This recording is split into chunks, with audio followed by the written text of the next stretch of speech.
Hello guys, welcome to AV coaching classes. I am professor Ajit और आज हम बात करने वाले हैं unit number 10 income tax and corporate tax planning की।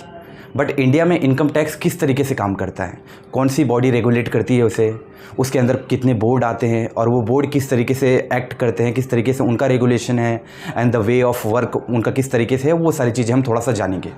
तो यहाँ से हम स्टार्ट करते हैं अपना income tax administration of tax law. Income tax का हम यहाँ देखेंगे। यहाँ हम देख रहे हैं एडमिनिस्ट्रेशन ऑफ टैक्स लॉ, जिसके अंदर बात हम कर रहे हैं मिनिस्ट्री ऑफ फाइनेंस की। जैसा कि सब जानते हैं कि गवर्नमेंट ने मिनिस्ट्री ऑफ फाइनेंस को राइट्स दिए हैं कि सारी जो भी फाइनेंस रिलेटेड चीज़ें हैं उन सब के ऊपर नज़र मिनिस्ट्री ऑफ फाइनेंस बना के रखता है। उनके अंदर जो बोर्ड आते हैं वो किस तरीके से चीज़ों को रेगुलेट करते हैं, अगर वहाँ पे कहीं लूप होल्स दिख रहा है तो उसको किस तरीके से रेक्टिफाई करना है, वो सारी चीज़ें मिनिस्ट्री ऑफ फाइनेंस करता है। तो मिनिस्ट्री ऑफ फाइनेंस के अंदर एक डिपार्टमेंट बनाया गया है, department of revenue. And department of revenue क्या करता है, फर्दर उसने दो बोर्ड का निर्माण किया है। एक है CBDT, आपका CBDT यानी central board of direct tax. इसके अंदर ये बात कर रहा है डायरेक्ट टैक्स की। एंड दूसरी जो इसका बोर्ड है वो है central board of indirect tax custom, जो कि बात करता है इनडायरेक्ट टैक्स की। अब हम फर्दर एक यहाँ पे चीज़ें जानते हैं कि टैक्स भी दो प्रकार के होते हैं। एक होता है आपका डायरेक्ट टैक्स, दूसरा होता है आपका इनडायरेक्ट टैक्स। इसके एग्जाम्पल की अगर मैं बात करूँ डायरेक्ट की, तो यहाँ पे आप इनकम टैक्स ले लीजिए।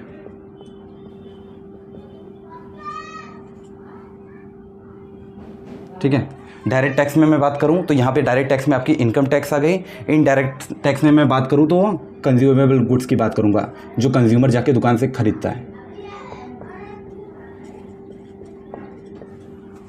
अब डायरेक्ट टैक्स में इनकम टैक्स किस तरीके से, जैसे आपको इनकम, आप कहीं से सैलरी अर्न कर रहे हैं, आपने जॉब किया, सैलरी अर्न की है, वो सैलरी फॉर द इंडिविजुअल क्या है, वो इनकम है।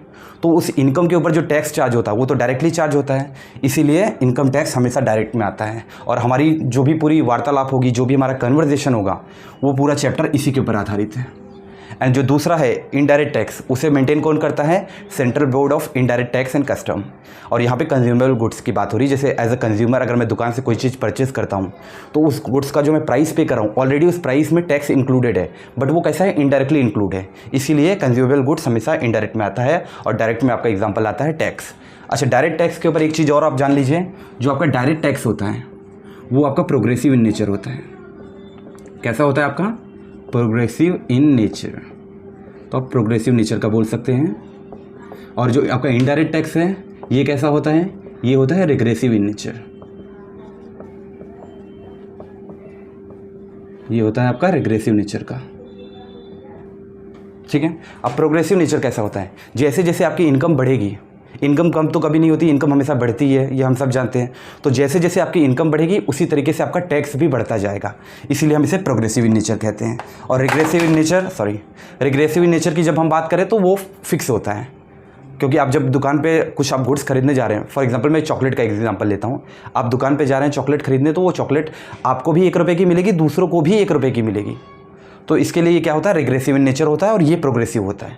तो ये कुछ इस तरीके से हमारे इंडिया में जो टैक्स का, जो इनकम टैक्स की बॉडी बनाई गई है, जिस तरीके से रेगुलेट किया जाता है, जिस तरीके से चार्ज किया जाता है, ये एक छोटा सा विवरण है उस चीज़ का। अब हम स्पेसिफिक बात करेंगे कि इनकम टैक्स इंडिया में इम्पोज कैसे किया जाता है, चार्ज कैसे किया जाता है, या उसके रूल्स एंड रेगुलेशन और सेक्शन की बात किस तरीके से किस यूनिट में की गई है। ठीक है, अब यहाँ पे आप देखिए आर्टिकल, 1 मिनट में दूसरा मार्कर ले लेता हूँ ताकि आप लोगों के लिए थोड़ा हाईलाइट कर पाओ चीज़ों को।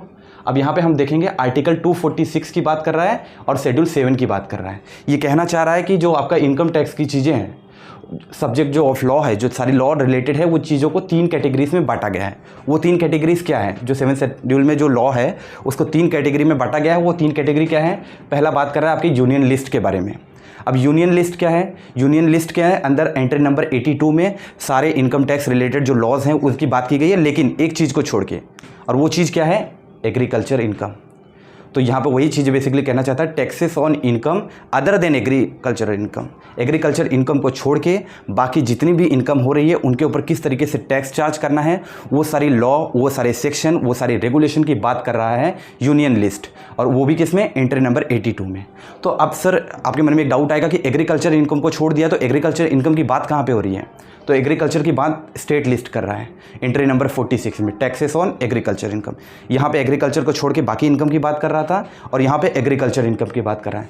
अब कुछ चीज़ें आती हैं जो आपकी यहाँ पे इंक्लूड नहीं होती और यहाँ पे भी इंक्लूड नहीं होती, तो उन चीज़ों को लिस्ट किया गया है कॉन्करेंट लिस्ट के अंदर, जिसके अंदर आपकी एजुकेशन डिपार्टमेंट्स की बात आ रही है, इंस्टीट्यूशन की बात आ रही है, आपकी हेल्थ डिपार्टमेंट और उससे रिलेटेड और भी जो चीज़ें हैं और भी जो बॉडीज़ हैं उन सबको डाला गया है कॉन्करेंट लिस्ट में। एंड ये सब कुछ 7th शेड्यूल के अंदर में आता है। तो ये आप याद रखिएगा, आर्टिकल नंबर 246 शेड्यूल 7 के अंदर ये 3 लिस्ट बना दी गई है। ये मैं बेसिकली आपकी जानकारी के लिए बता रहा हूँ, एग्जाम में आपको इसमें से क्वेश्चन नहीं पूछेगा, बट आप जब इस चीज़ों को कर रहे हैं तो थोड़ी सी चीज़ें आपको डिटेल में पता होनी चाहिए। एंड एक चीज़ और यहाँ पे जनरल के लिए आपको मैं बता रहा हूँ, मिनिस्ट्री ऑफ फाइनेंस की हम बात कर रहे हैं, तो कोई मुझे बता सकता है करंट में आपके जो है फाइनेंस मिनिस्टर कौन है? Any guesses? अगर आप लोग को पता है तो मुझे कमेंट कीजिए, फिर भी मैं आपको बता दे रहा हूँ, इस समय जो हैं वो मिसेस निर्मला सीतारमन जी हैं। निर्मला सीतारमन।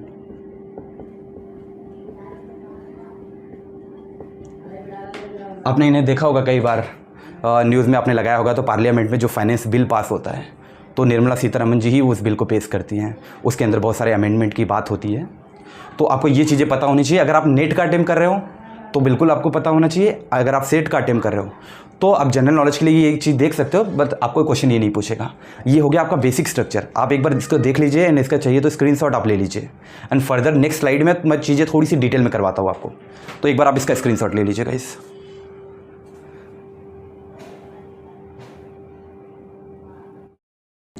तो चलिए गाइस, आई होप आपने स्क्रीनशॉट ले लिया होगा। अब थोड़ा सा हम और बेसिक में थोड़ा सा जाते हैं, ठीक है। अभी आपके टैक्स लॉ के बारे में मैंने बता दिया कि किस किस यूनिट्स के अंदर, किस किस सेक्शन के अंदर उसकी बात की गई है, ठीक है। शेड्यूल 7 भी हमने पूरा डिटेल में देख लिया।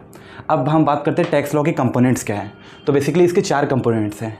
इनकम टैक्स हमारा एक्ट कब आया था? 1961 में आया था।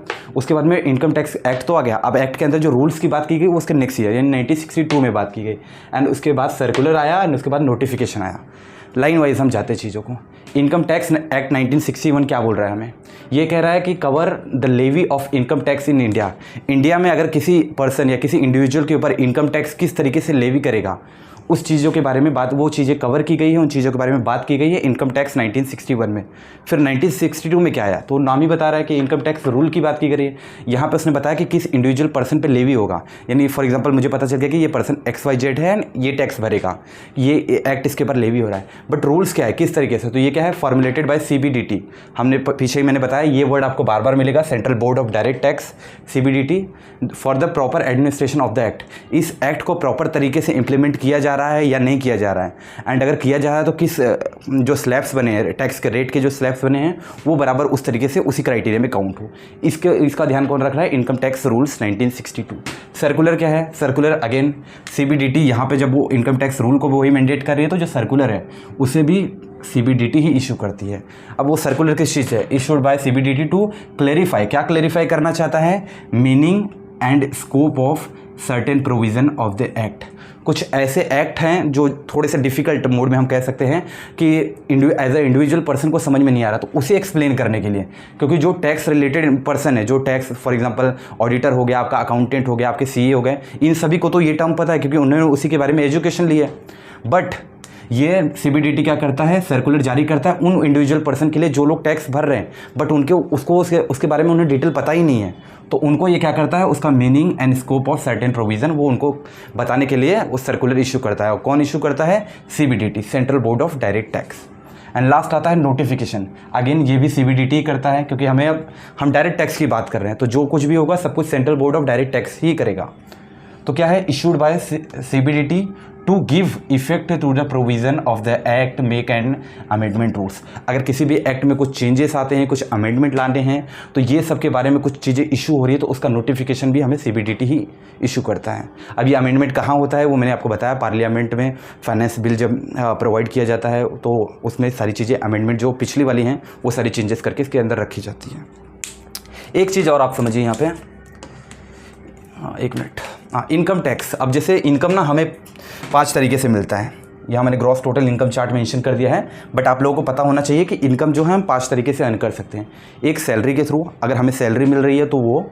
दूसरा क्या है, इनकम फ्रॉम हाउस प्रॉपर्टी, हमारी कुछ हाउस प्रॉपर्टी, हमारा कुछ घर है, हमने उसे बेच दिया है, उसके थ्रू जो हमें इनकम जनरेट हो रही है वो। तीसरा है profit and gain business and professional, आप कोई प्रोफेशनल बंदा हो, जैसे सीए की हम बात करें या फिर हम एमबीए वाले मैनेजर्स की बात करें, वो पर्सन हो गए।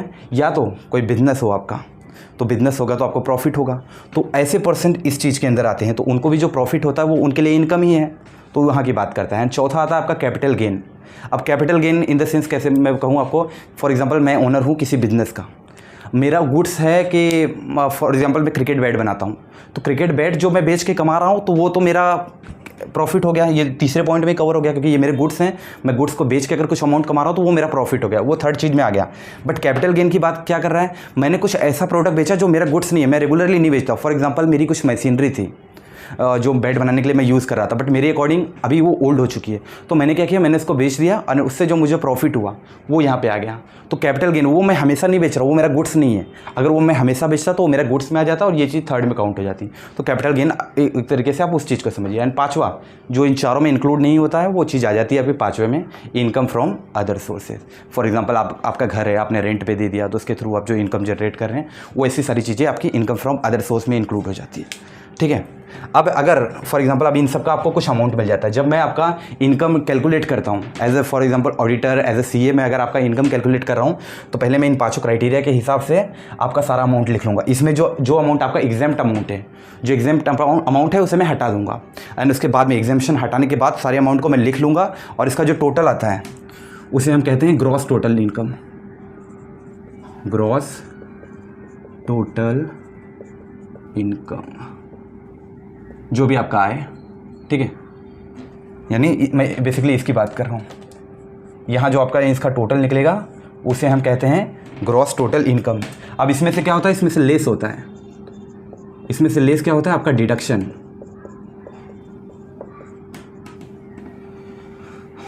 आपका लेस होगा deduction under section 80C and 80U। 80C and 80D के अंदर जो डिडक्शन आते हैं वो डिडक्शन आप लेस करेंगे ग्रॉस टोटल इनकम में से, तब आपको जो मिलता है वो आता है आपका टोटल इनकम। एंड ये जो टोटल इनकम का अमाउंट आएगा बेसिकली इसी के ऊपर आपको टैक्स भरना पड़ेगा। तो आपका ये 5 इनकम में आपने डिवाइड कर दिया, एग्जेम्पशन हटाने के बाद इन पाँचों में डिवाइड कर दिया, टोटल आपका ग्रॉस टोटल इनकम आ गया, उसमें से आपने लेस कर दिया डिडक्शन, जो बेनिफिट आपको डिडक्शन मिल रहे हैं 80C यानी 80U के अंदर, उसके बाद में आता है आपका टोटल इनकम अमाउंट। और ये जो टोटल इनकम अमाउंट आया है उसी के ऊपर आप टैक्स भरेंगे, क्योंकि सारा एग्जेम्पशन एंड डिडक्शन सब कुछ लेस होने के बाद। तो हमने यहाँ पे टैक्स लॉ के हमने कंपोनेंट देख लिए, मैंने आपको ग्रॉस टोटल इनकम की सारे किस किस हेड में किस कैसे चीज़ें कैलकुलेट होती है वो चीज़ें मैंने आपको बता दी, एंड इसके पहले हमने कुछ टर्म्स देख लिए। एंड लास्ट में अब एक फाइनल स्लाइड में आपको थोड़ा सा असेसी क्या होता है या असेसमेंट ईयर क्या होता है, फाइनेंशियल ईयर क्या होता है, वो थोड़ा सा कॉन्सेप्ट में एक एक्सप्लेन करके इस टॉपिक को हम एंड करेंगे। तो एक बार आप इसका स्क्रीनशॉट ले लीजिए, इसमें क्या डाउट आ रहा है आप मुझे कमेंट कीजिए, मुझे कमेंट में बताइए, and later on next lecture में मैं उस डाउट को क्लियर करूँगा। एंड इसके बाद एक फाइनल स्लाइड में मैं आपको समझा दूंगा, एंड उसके बाद हम इस टॉपिक को एंड करेंगे। तो एक बार आप इसका स्क्रीनशॉट ले लीजिए गाइस।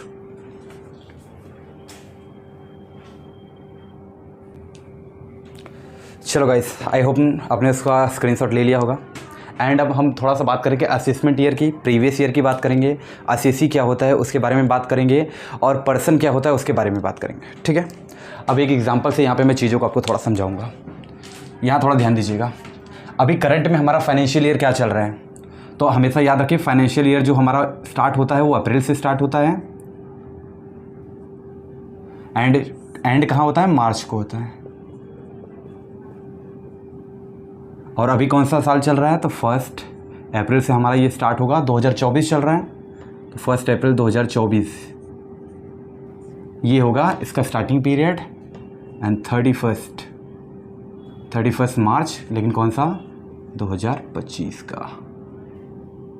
ये हमारा फाइनेंशियल ईयर करंट में जो चल रहा है।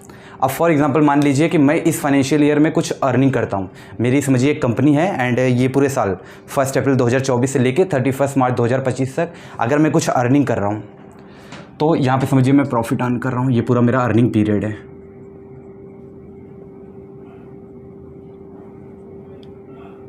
तो जिस पीरियड में मैं अर्निंग कर रहा हूँ उस पीरियड को कहा जाता है प्रीवियस ईयर। और इसका नेक्स्ट वाले की जब हम बात करेंगे, मैं यहाँ पे थोड़ा सा मेंशन करता हूँ, स्पेस नहीं है।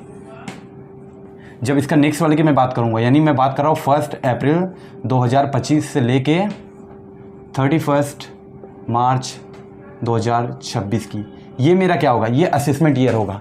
यानी प्रीवियस ईयर में मैंने जो प्रॉफिट कमाई है उसके नेक्स्ट फाइनेंशियल ईयर जो असेसमेंट ईयर होगा, एक्चुअल में यहाँ पे मेरा असेसमेंट होगा। अभी तो मैं कमा रहा हूँ ना, कमाने के बाद जब मैं नेक्स्ट फाइनेंशियल ईयर में जाऊँगा तब वहाँ पे मेरा असेसमेंट होगा कि मैंने कितना प्रॉफिट कमाया था, मुझे कितना टैक्स भरना है, तो उसे ही कहा जाता है असेसमेंट ईयर।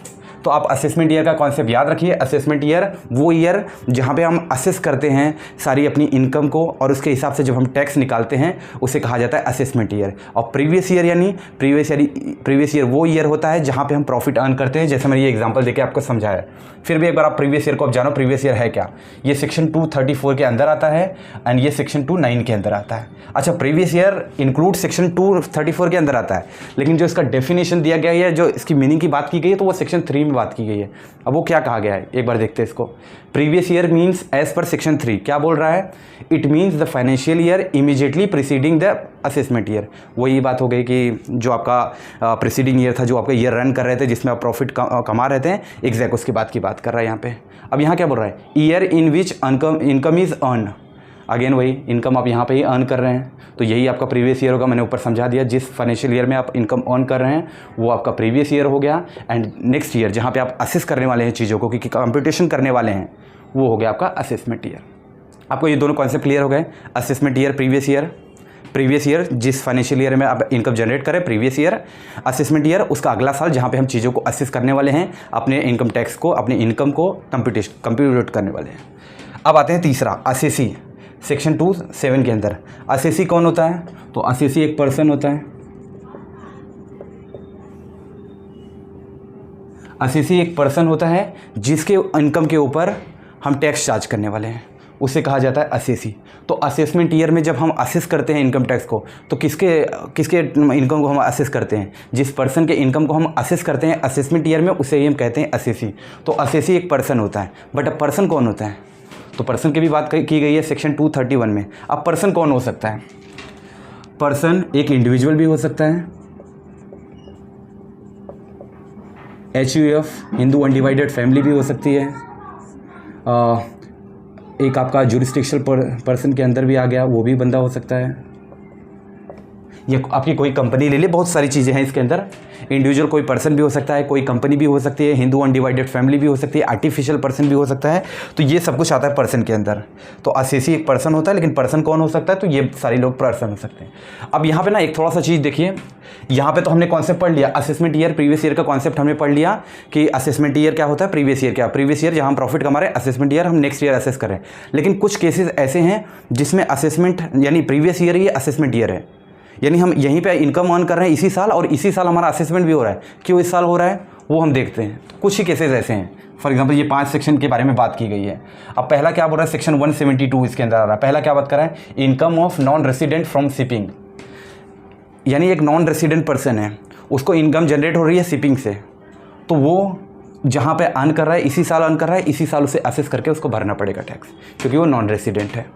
सेक्शन 174 किस बारे में बात कर रहा है, सेक्शन 174 बोल रहा है income of person living India either permanently और long period of time.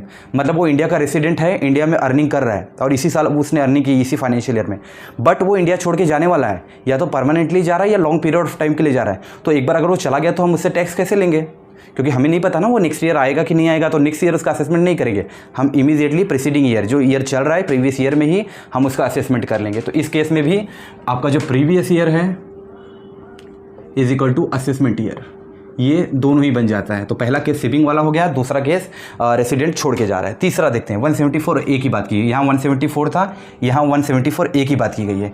Income of association of person, कोई एसोसिएशन ऑफ पर्सन है उसके इनकम की बात कर रही है, या किसी बॉडी ऑफ इंडिविजुअल की बात करें या फिर आर्टिफिशियल जुरिस्डिक्शनल पर्सन, कानून के अंतर्गत आ रहा है, एक लीगल एंटिटी हम बोल सकते हैं, फाउंड बाय शॉर्ट ड्यूरेशन, छोटे पीरियड के लिए बनाया गया है।